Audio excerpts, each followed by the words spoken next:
샬롬 걸리버 여행기 23번째.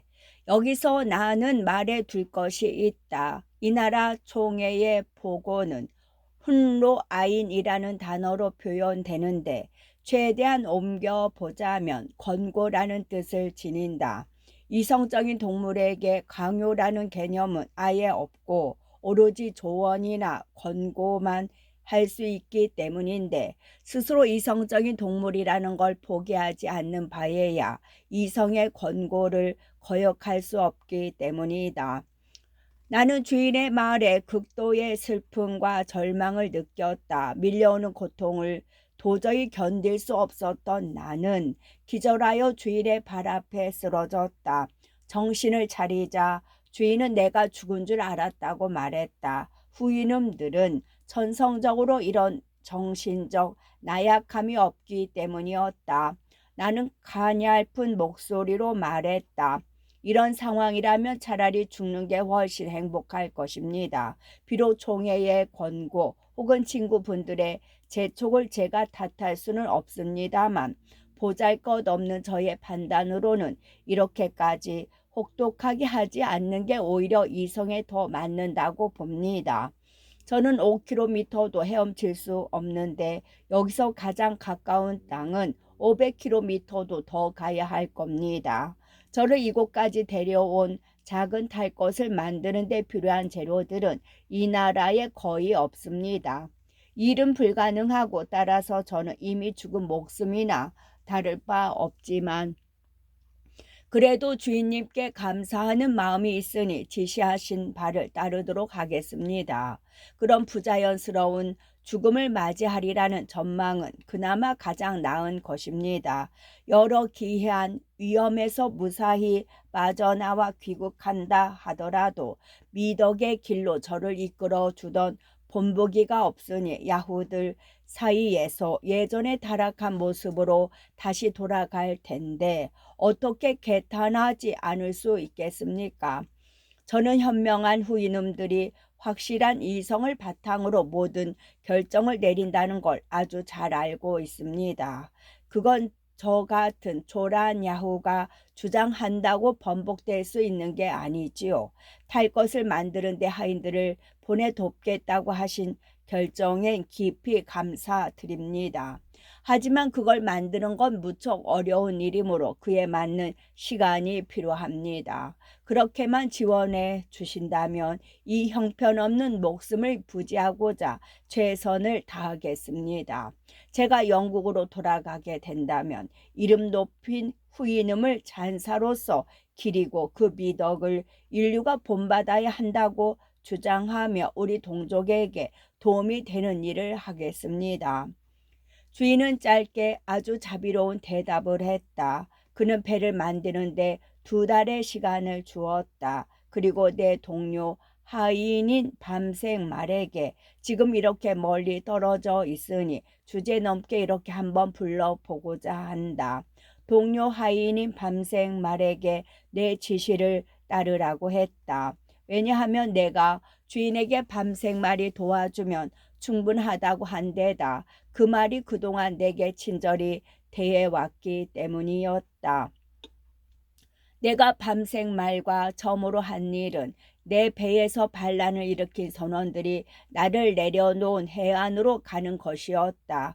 해안 근처의 고지로 올라가 사방 바다를 살펴보니 북동쪽에 작은 섬이 하나 보였다. 나는 이어 휴대용 망원경을 꺼내 관찰하였고 계산해 보니 약 25km 정도 떨어진 섬이라는 사실을 확실히 알게 되었다. 하지만 밤생 말에게 그 섬은 푸른 구름처럼 보일 뿐이었다. 이곳 말고는 다른 땅이 없다는 생각을 가지고 있었기에 바다 멀리 있는 물체를 구별해낼 때는 아무래도 나처럼 능숙할 수 없었다. 섬을 발견한 다음 나는 더 생각하지 않았다. 가능하다면 저곳을 유배지로 생각하자고 결심했고 나머지는 운에 맡기기로 했다. 집으로 돌아온 나는 밤생 말과 논의한 뒤 집에서 어느 정도 떨어진 숲으로 갔다. 그곳에서 나는 칼을 가지고 밤생 마른 후이놈의 방식을 따라 만든 나무 손잡이에 붙인 날카로운 부싯돌을 가지고 지팡이나 그보다 더 큰 정도의 참나무 가지를 여러 잘라냈다. 하지만 여기서 배를 만든 방법을 자세하게 설명하여 번거롭게 하지는 않겠다. 그저 밤생 말의 도움으로 6주 만에 일종의 인디언 카누를 만들었다고 말하면 충분할 것이다. 밤생 마른 힘이 가장 필요한 일을 대신해 주었다. 이 카누는 통상의 인디언 카누보다 훨씬 컸고 겉은 야후 가죽으로 덮었다. 내가 삶에서 직접 뽑은 실로 잘 바느질하여 만든 가죽이었다. 돛도 마찬가지로 야후의 가죽으로 만들었다. 하지만 최대한 어린 야후의 가죽으로 쓰고자 했는데 늙은 야후의 가죽은 지나치게 거칠고 두꺼웠기 때문이다. 나는 4개의 노도 마련했다. 토끼와 새의 고기를 삶아 챙겨두고 통도 2개 마련하여 한 통엔 우유를 다른 통에 물을 담았다. 나는 주인의 집 근처 커다란 연못에서 카누를 시험했고 잘못된 부분을 고쳤다. 그리고 모든 틈새에다 물이 들어오지 않을 때까지 야후의 기름을 발랐다. 이렇게 하여 완성된 배는 내 몸과 짐을 제대로 실을 수 있었다. 더는 손댈 곳이 없을 정도로 완성되었을 때 나는 야후들에게 바다까지 배를 조심스럽게 운반하게 했다. 밤생 말과 다른 하인이 이 과정을 주의했다. 모든 것이 준비되고 떠날 날이 되자 나는 주인과 마님 그리고 모든 가족에게 작별 인사를 했다. 슬픔으로 눈물이 계속 흐르고 억장이 무너졌다. 하지만 주인은 절반은 호기심으로 절반은 나에 대한 애정으로 내가 카누에 타는 모습을 지켜보려 해변까지 나왔다. 이웃에 사는 그의 여러 친구도 주인을 동행했다. 나는 조류가 알맞은 때까지 1시간 넘게 기다렸고 운 좋게도 전에 봐두었던 섬 방향으로 바람이 부는 걸 확인하고 주인에게 2번째로 작별 인사를 했다. 내가 엎드려 그의 발굽에 입을 맞추려고 하자 그는 스스로 내 입 가까이 천천히 발을 들어 올려 나에게 관대하게 대해 주었다. 이런 절을 했다는 사실을 언급한 일로 내가 얼마나 많이 비난받았는지 나 자신도 모르지 않는다. 나를 폄하하려는 자들은 그토록 저명한 후이놈이 나같이 열등한 동물을 위해 그런 대단한 영광을 베푸는 일이 있겠느냐고 생각했다. 나 역시 여행기 작가들이 현지에서 대단한 호의를 받았다고 자랑하는 경향이 있다는 것을 알고 있다. 하지만 이렇게 비난에 열을 올리는 자들이 후이눔의 고귀하고 친절한 성향에 대해 잘 알게 된다면 그들은 이내 생각을 바꿀 것이다. 나는 주인의 친구들에게 경의를 표시하고 카누에 탔고 이어 해안에서 배를 밀고 섬으로 떠났다. 제11장 저자의 위험한 항해. 저자가 뉴홀랜드에 도착하고 그곳에서 정착하길 희망하다. 저자가 원주민의 화살에 상처를 입다. 그는 붙잡혀 강제로 포르투갈 배로 끌려가지만 선장이 무척 정중하게 대해 주었다. 저자가 영국에 도착하다. 나는 1715년 2월 15일 오전 9시에 그 절망적인 항해를 시작했다. 바람은 순풍이었다. 나는 처음에는 노만 썼지만 조만간 체력에 빠질 것이고 바람도 방향이 바뀔 것이라는 생각이 들자 과감하게 작은 돛을 펼쳤다. 추측해 보자면 나는 조류의 도움을 받아 1시간에 10km를 나아간 것 같았다. 주인과 그의 친구들은 내가 거의 보이지 않을 때까지 계속 해변에 머무르며 지켜보았다. 나는 밤생 말이 후누이 일라 니아 마이야 야후라고 종종 소리치는 걸 들을 수 있었다. 조심해라 순한 야후야 라는 뜻이었다. 내 계획은 가능하다면 내 노력만으로 생필품을 마련할 수 있는 작은 무인도를 발견하는 것이었다. 그렇게 된다면 유럽에서 가장 우아한 궁정에서 총리가 되는 것보다 더 행복할 것이었다. 야후가 통치하는 사회로 돌아가 다시 그곳에서 살아야 한다는 생각만 해도 끔찍하게 고통스러웠다. 내가 왜 그런 고독을 받았냐면 적어도 그 속에서 나만의 생각을 즐길 수 있고 동족의 악덕과 타락에 휘말려 같이 퇴보할 일도 없고 비길 데 없는 후인음의 미덕을 깊이 생각하는 기쁨을 누릴 수 있기 때문이었다. 선원들이 음모를 꾸며 나를 선실에 가뒀을 때의 상황을 기억할 것이다. 나는 몇 주 동안 어떤 방향으로 나아갔는지도 알지 못한 채 갇혀 있었다. 참말인지 거짓말인지 모르겠지만 내가 보트에서 해안으로 내려질 때 선원들은 자기들도 그곳이 어디인지 알지 못한다고 맹세했다. 하지만 나는 당시 희망봉에서 남쪽으로 약 10도, 그러니까 남이 45도 정도에 있다고 생각했다. 그들 사이에서 들려오는 말을 종합해 보니 마다가스카르로 나아가는 항해 중에 남동쪽으로 나아간 것 같았다. 내 생각은 막연한 추측이나 다를 바 없었지만 그래도 나는 항로를 동쪽으로 잡고 뉴홀랜드 오스트레일리아의 남서쪽 해안이나 혹은 서쪽에 있는 내가 소망했던 무인도에 도착하길 바랐다. 바람은 완전히 서풍이었고 오후 6시가 되었을 때 배는 계산한 바로는 동쪽으로 적어도 90km 움직였다. 그러다 나는 2.5km 정도 떨어진 곳에 아주 작은 섬이 하나 있는 걸 발견하고 이내 그곳에 도착했다. 이 섬은 개울이 하나 있는 바위에 불과했고 폭풍의 영향으로 자연적으로 아치형이 되어 있었다. 나는 여기에 가누를 올려놓고 바위에 올랐는데 그곳에서 동쪽에 있는 땅을 확실히 보았다. 그 땅은 남쪽에서 북쪽으로 뻗어 있었다. 나는 밤새 가누에 누워 있었고 이른 아침이 되자 항해를 다시 시작했다. 나는 7시간에 걸쳐 나아간 끝에 뉴홀랜드의 남동쪽 끝에 도착했다. 이 일로 나는 내가 오래전부터 품은 생각을 확신하게 되었다. 바로 지도와 해도가 이 지역을 실제보다 최소 3도 정도 더 동쪽에 위치시켰다는 생각이었다. 여러 해 전에 나는 이 생각을 훌륭한 친구이며 지도 제작자인 허먼 몰에게 알려주고 그 이유도 설명했지만 그는 다른 권위자들의 의견을 채택했다. 나는 상륙한 곳에서 주민을 만나지 못했으나 무기도 없이 감히 내륙으로 들어가기가 두려웠다. 나는 해안에서 조개를 어느 정도 주었지만 날 것으로 먹을 수밖에 없었다. 원주민들에게 발각될까봐 겁이나 감히 불을 피우지 못했기 때문이다.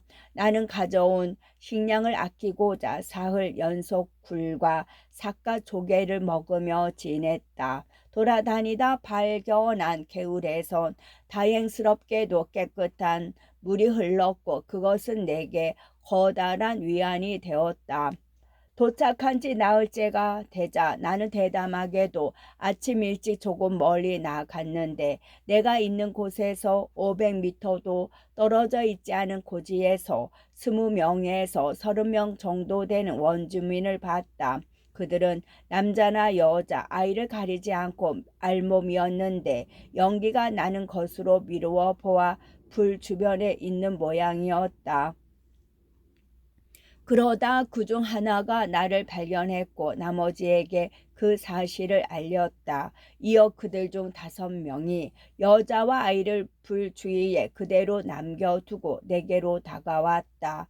나는 최대한 서둘러 해안으로 달려갔고 가누에 올라타 바다로 나갔다. 야만인들은 내가 바다 쪽으로 물러나는 걸 보고 나를 뒤쫓았고 내가 먼 바다로 나가기 전에 화살을 쐈다.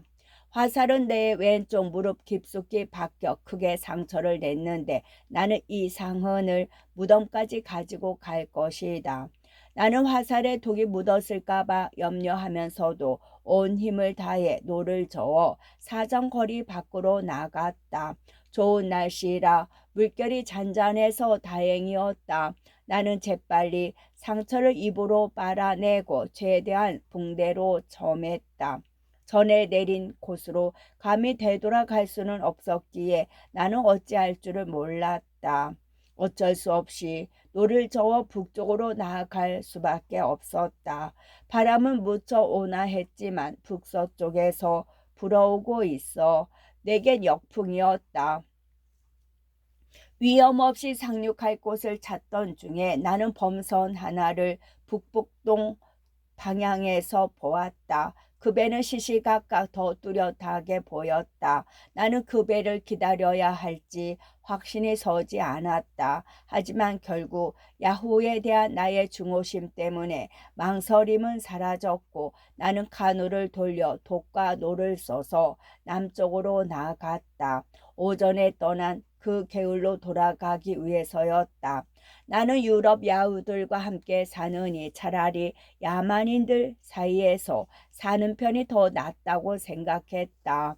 나는 카누를 해변으로 최대한 끌어올렸고 앞서 말했던 물이 깨끗한 작은 개울 옆에 있는 바위에 몸을 숨겼다. 아까 그 범선은 내가 있는 개울에서 2.5km 떨어진 곳까지 다가왔고 기다란 보트에 민물을 담을 용기를 실어서 이곳으로 파견했다. 이곳은 무척 유명한 것 같았다. 하지만 나는 그들이 내려보낸 보트가 거의 해안에 도착할 때까지 그들을 보지 못했다. 그렇다고 다른 은시처를 찾기엔 너무 늦었다. 상륙한 선원들은 내 카누를 보고 주인인 내가 그리 멀리 가지 못했을 것으로 쉽게 측측했고 사방을 뒤지면서 돌아다녔다. 그들 중 4사람은 제대로 무장한 상태였는데 갈라진 틈이나 구멍을 하나도 빠짐없이 수색했다. 그러다 마침내 바위 뒤에서 얼굴을 땅에 대고 엎드린 나를 발견했다. 그들은 잠시 내 기이하고 투박한 옷에 놀란 모양이었다. 외투는 가죽으로, 신발 밑창은 나무로, 양말은 털 가죽으로 되어 있었으니까 말이다. 하지만 그런 모습이었기에 선원들은 내가 이곳 원주민이 아님을 알았다. 원주민은 전부 알몸으로 다니기 때문이다. 선원 한 사람이 내게 포르투갈어로 일어나라고 하며 내가 누구인지 물었다. 나는 포르투갈어를 무척 잘 알고 있었으므로 일어서면서 말했다. 나는 후이놈들 사이에서 추방당한 딱한 야후요. 내가 조용히 떠나도록 놓아주면 좋겠소. 그들은 내가 포르투갈어로 답변하는 걸 듣고 놀랐고 내 안색을 보고 유럽인이 틀림없다고 생각했다. 하지만 그들은 내가 말한 야후와 후이눔이 어떤 뜻인지 전혀 모르면서도 말 울음과 비슷한데 이상한 어조를 듣고 웃음을 참지 못했다. 나는 두렵고 혐오스럽기도 해서 몸을 떨었다. 다시 조용히 떠나게 해달라고 하며 천천히 카누를 향해 움직였다. 하지만 그들은 나를 붙잡고 내가 어느 나라 사람인지 어디서 왔는지 등 많은 질문을 퍼부었다. 그래서 나는 내가 영국 사람이며 그곳을 떠난 지 5년이 되었고 당시 영국과 포르투갈은 평화로운 상태였다고 대답했다. 그리고 그들에게 이어서 이렇게 말했다. 그러하니 나를 적으로 대하지는 말아 주시오. 나는 불행한 여생을 보내 황량한 장소를 찾고 있는 불쌍한 야후에 불과하니까. 그들이 말이 시작했을 때 나는 그런 부자연스러운 소리는 들어본 적이 없다는 생각이 들었다. 영국에서 개나 소가 내는 소리 혹은 후이눔의 땅에서 야후가 내는 소리처럼 기괴하게 들렸기 때문이었다. 정직한 포르투갈인들도 내가 입은 기이한 옷, 내 특이한 발음에 놀라기는 마찬가지였다. 하지만 그들은 내가 하는 말을 확실하게 이해했다. 그들은 내게 엄청난 인정을 보이며 말했고 선장이 틀림없이 나를 거저 리스본까지 데려다 줄 것이니 그곳에서 조국으로 돌아가면 된다고 했다. 이어 선원 두 사람이 선장에게 이곳에서 벌어진 일을 보고하고 그의 지시를 받으러 배로 돌아갔다. 그러는 사이 그들은 내게 도망치지 않겠다고 엄숙하게 맹세하지 않으면 힘으로라도 나를 안전하게 지키겠다고 말했다. 나는 그들의 제안에 따르는 게 최선이라는 생각이 들었다. 그들은 내 이야기를 무척 듣고 싶어 했지만 나는 그들의 소망을 거의 들어주지 않았다. 그들은 모두 내가 여러 가지 불운한 일을 겪고서 머리에 문제가 생겼다고 추측했다. 물을 담은 용기를 실은 보트는 2시간 만에 돌아왔고 선장이 나를 배에 태우라고 지시했다고 전했다. 나는 무릎을 꿇고 나를 자유롭게 풀어달라고 했지만 모두 허사였다. 그들은 끈으로 나를 묶고 보트에 태우고 배에 올렸다. 이어 나는 선장실로 가게 되었다. 선장의 이름은 페드로 데 멘데스였다. 그는 아주 정중하고 관대한 사람이었다. 그는 내 이야기를 들려달라고 정했고 먹거나 마시고 싶은 게 있다면 알려달라고 했다. 그는 나를 자신과 똑같은 대우를 받게 해주겠다고 하는 등 많은 친절한 말을 건넸고 나는 야후에게 그런 정중함이 있다는 사실에 놀랐다. 하지만 나는 심술궂게 입을 다물고 있었다. 그와 휘하 선원들에게서 풍겨오는 냄새 때문에 거의 실신할 지경이었다. 결국 나는 카누에서 먹을 것을 꺼내 오려고 했다. 하지만 선장은 지시를 내려 내게 닭고기와 훌륭한 와인을 대접했고 침대가 있는 무척 깨끗한 선실도 내주었다. 나는 옷을 벗지 않고 이부자리에 누웠다. 30분 정도 지났을 때 선원들이 저녁을 먹고 있다는 생각이 들자 나는 몰래 선실에서 빠져나와 배의 측면으로 갔고 여기서 바다에 뛰어들고자 했다. 야후들 사이에서 계속 지내느니 필사적으로 헤엄쳐 빠져나가는 게 낫다고 생각했기 때문이다. 하지만 선원 한 사람이 내 행동을 저지했고 이를 선장에게 보고했다. 그래서 나는 사슬에 묶인 채 선실로 가게 되었다. 저녁 식사 후에 페드로 선장은 내게로 와서 왜 그렇게 필사적으로 도망치려고 하는지 물었다. 동시에 그저 최대한 나를 많이 도와주려 하는 것뿐이라며 무척 감동적인 어조로 말을 이어나갔다. 결국 나는 그를 약간의 이성을 지닌 동물로 대우하기로 했다. 나는 부하 선원들이 꾸민 음모, 그들이 나를 내려놓았던 나라, 그 나라에서 5년 동안 지낸 일 등 과거에 겪은 황해에 대하여 짧게 말해 주었다. 하지만 선장이 내가 말한 걸 마치 꿈이나 환상처럼 여기는 눈치여서 무척 기분이 상했다. 왜냐하면 나는 야후가 지배하는 모든 나라에서 나타나는 거짓말의 습관을 완전히 잊어버렸기 때문이다. 야후는 그 거짓말 습성 때문에 다른 동족이 하는 말이 진실인지 의심하는 성향이 생긴다. 나는 그에게 이렇게 물었다. 그대의 나라에서는 있지도 않은 것을 있다고 말하는 게 간섭이요. 나는 거짓말이 무슨 뜻인지 거의 잊어버렸소. 내가 후이놈의 땅에서 천년을 산다고 하더라도 거짓말은 단 한마디도 못 들었을 것이요. 장담하건대 그곳에선 가장 천한 하인도 거짓말을 하지 않소. 나는 그대가 내 말을 믿건 말건 개의치 않소. 하지만 그대가 보인 호의에 보답하고자 그대의 전성이 타락한 걸 최대한 감안하여 그대가 제기하는 반대 의견에 대답을 하겠소. 그러면 쉽게 진실을 발견할 것이요. 선장은 현명한 사람이라 처음엔 내 이야기에서 부분적으로 말꼬리를 잡으려다가 결국 내가 진실을 말한다고 믿기 시작했다. 하지만 그는 내가 그토록 진실을 굳건히 지킨다고 말했으니 내 명예를 걸고 목숨을 버리지 않고 자신과 함께 이번 항해를 완주하겠다고 약속해 달라고 했다. 여기에 응하지 않으면 리스본에 도착할 때까지 나를 포로처럼 가둬두겠다고 말했다. 나는 그가 요구하는 대로 하겠다고 약속했다. 하지만 동시에 야후 사이로 돌아가 사느니 무슨 고생이든 견디는 게 낫겠다고 항의하기도 했다.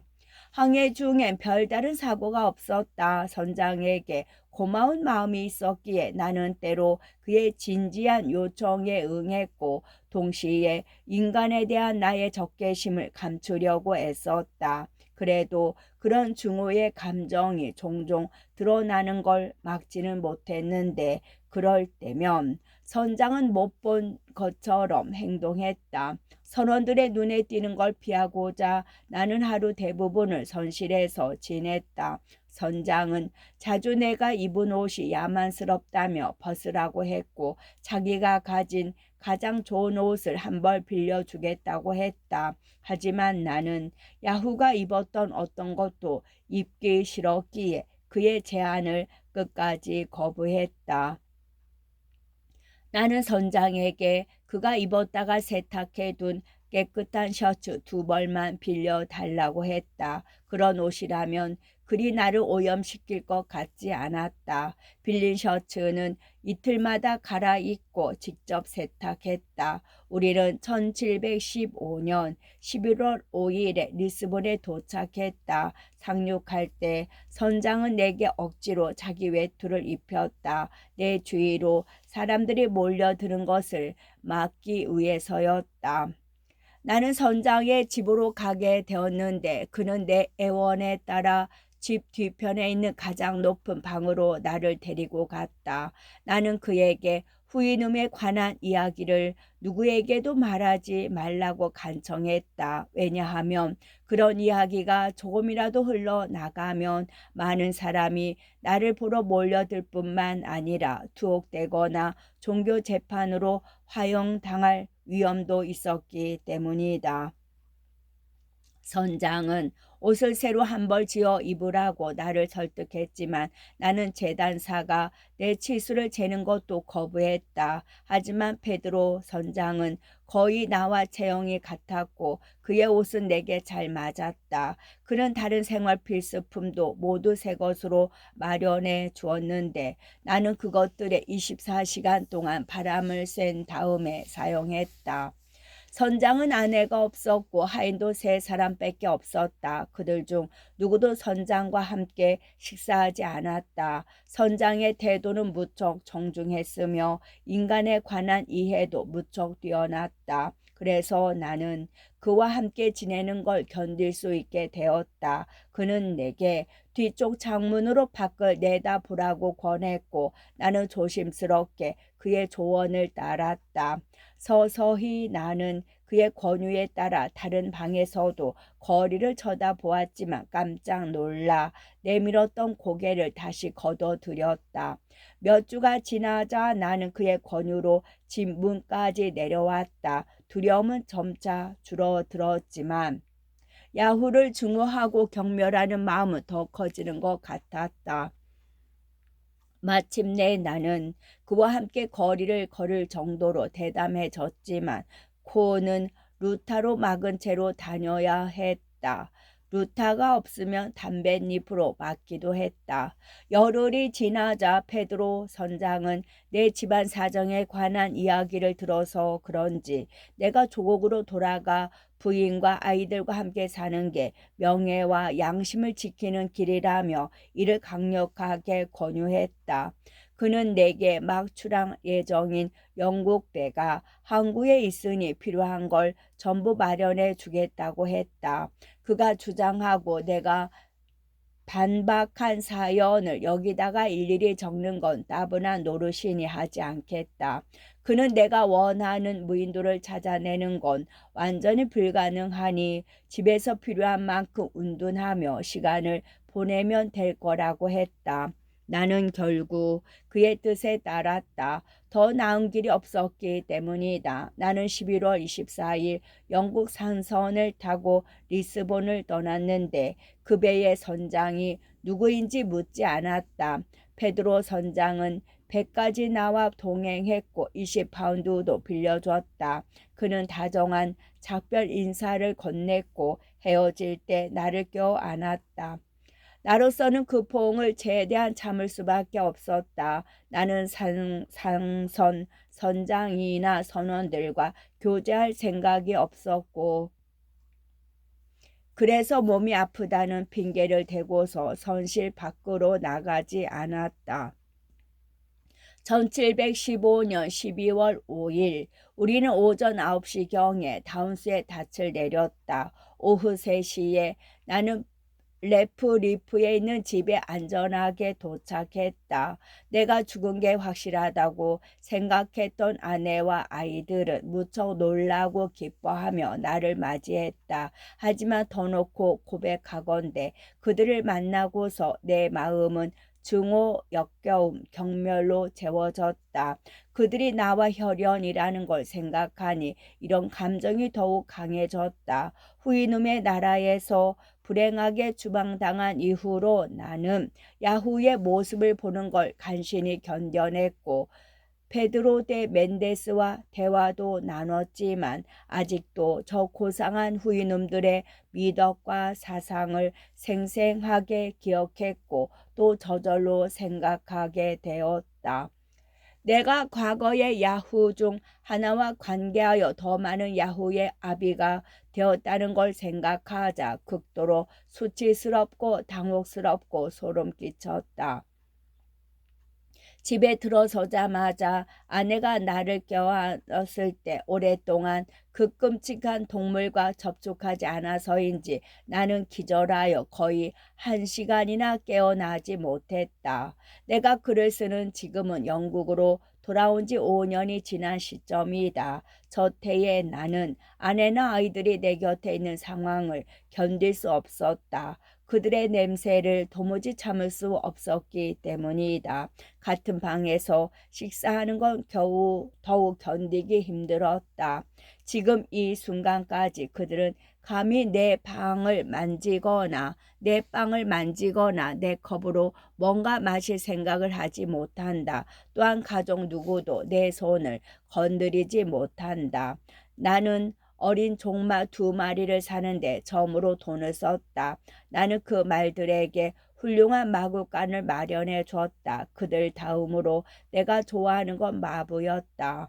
마구간에서 일한 그의 채취를 맡으면 정신이 되살아나는 기분이 들었기 때문이다. 그 말들은 나를 잘 이해한다. 나는 매일 그들과 적어도 4시간을 대화한다. 그들은 굴레나 안장 같은 건 모른다. 그들은 나와 무척 우호적으로 지내고 있으며 서로 우정도 나누고 있다. 제12장 저자는 진실만을 말할 것을 약속하며 이 책을 출판하는 의도를 밝힌다. 진실에서 벗어나는 여행자들은 질책한다. 저자는 글에 어떠한 사악한 목적도 없음을 분명하게 밝히고 반론에 대해 답변한다. 야만적인 식민지 건설을 비판하고 그렇게 하지 않는 조국을 진송하며 저자가 서술한 나라들에 대한 정복 사업이 어려운 이유를 밝힌다. 저자는 독자에게 작별 인사를 건네고 앞으로 어떻게 살 것인지 말하며 독자에게 훌륭한 조언을 남기고 책을 마무리한다. 나는 16년 7개월을 넘게 여행했고 이것이 바로 그 여행에 관한 진실한 기록임을 알린다.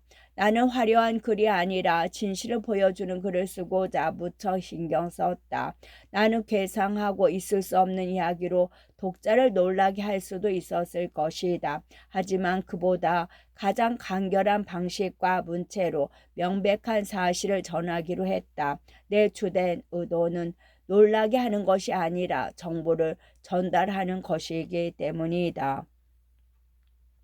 영국인이나 다른 유럽인이 좀처럼 들리지 않는 오지의 여러 나라들을 여행한 사람이 바다나 육지에 놀랄 만한 동물들을 설명하기란 쉬운 일이다.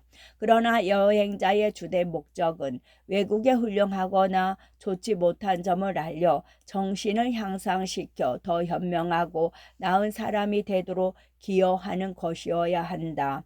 진심으로 바라건대 모든 여행자가 자신의 여행기를 출판하기 전에 책 안의 내용이 자신이 아는 한 절대적으로 진실이라고 대법관 앞에서 맹세하는 법이 제정되었으면 한다. 그러면 세상은 더 이상 과거처럼 기만당하는 일이 없을 것이며 몇몇 작가가 부지한 독자에게 지극히 역겨운 거짓을 전하면서 책을 더 많이 파는 일도 하지 못하게 될 것이다. 나는 어렸을 때 여러 여행기를 정독하며 무척 즐거워했다. 하지만 세상 대부분을 많이 다니면서 직접 관찰한 지식에 의거하여 많은 전설적인 이야기를 반박할 수 있게 된 지금 그런 여행기를 엄청나게 혐오하게 되었다. 게다가 뭐든지 쉽게 믿는 인류의 특성을 너무나 뻔뻔하게 오용하는 걸 보며 화를 참을 수 없었다. 따라서 나는 지인들이 나의 이런 초라한 노력이 조국에 받아들여질 수 있는 것이라고 생각할 수 있도록 진실을 철저하게 고수하고 절대로 진실에서 벗어나지 말자고 결심했다. 나는 이것을 하나의 격언으로 내게 부과했다. 나는 오랫동안 내 고귀한 후인음 주인과 다른 저명한 후인음의 이야기를 겸허히 경청하는 영광을 누렸다. 따라서 자신들이 한 말을 몸소 실천했던 그들의 고상한 모습을 기억하는 한 진실을 지켜야 한다는 격언에서 내가 벗어나는 일은 없을 것이다. 나는 훌륭한 기억력과 정확한 기록 외에 다른 재능이 없거나 천재성이나 박학함이 없다면 글로 명성을 얻지 못한다는 점을 아주 잘 안다.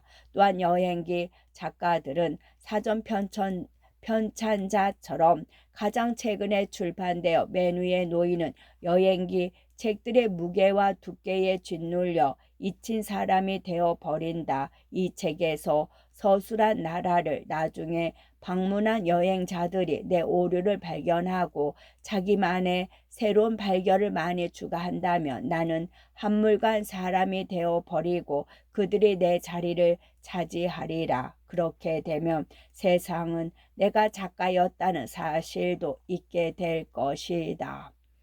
끝.